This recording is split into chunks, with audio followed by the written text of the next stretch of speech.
Welcome to New Zealand. And kia ora. Kia ora.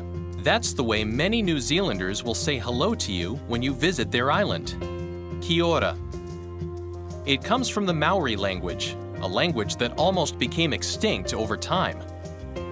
This is the story of the Maori people and their language and culture. The Maori were the first people in New Zealand. The Maori were great warriors. Their fierce gestures and decorative tattoos frightened even their bravest enemies. More than 1,000 years ago, they came to New Zealand from Polynesia, probably from Tahiti or Hawaii. They came by canoe, like the one you see here.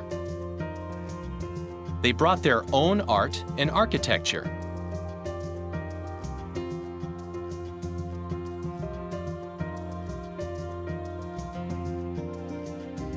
And they brought their own culture and language and traditions.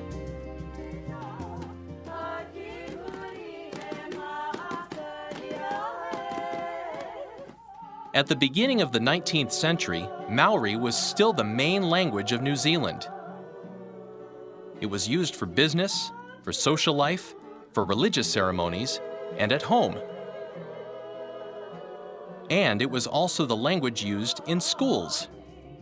Over time, English traders traveled to New Zealand to do business and eventually to live. English became the main language. In school, Maori children were taught English only. Some children were even punished for speaking Maori. As a result, by the 20th century, there were fewer and fewer Maori speakers. Maori was close to becoming an extinct language.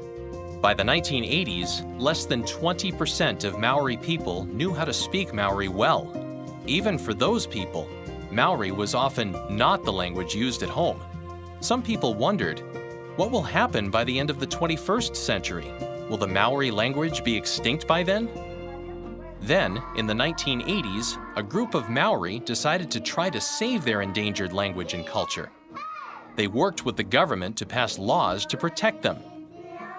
As a result, today, the Maori language is a national treasure.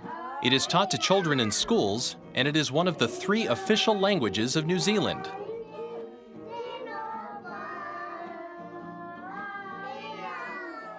The best time to observe Maori language and traditions is during a celebration at a Maori meeting house. Here, the Maori perform traditional songs and dances. The most famous is the haka, or war dance. The words tell the story of the Maori and their history. The haka shows the pride, strength, and unity of the Maori people. Since the 1980s, Maori language and traditions are once again part of everyday life in New Zealand. And thankfully, another language survives the test of time.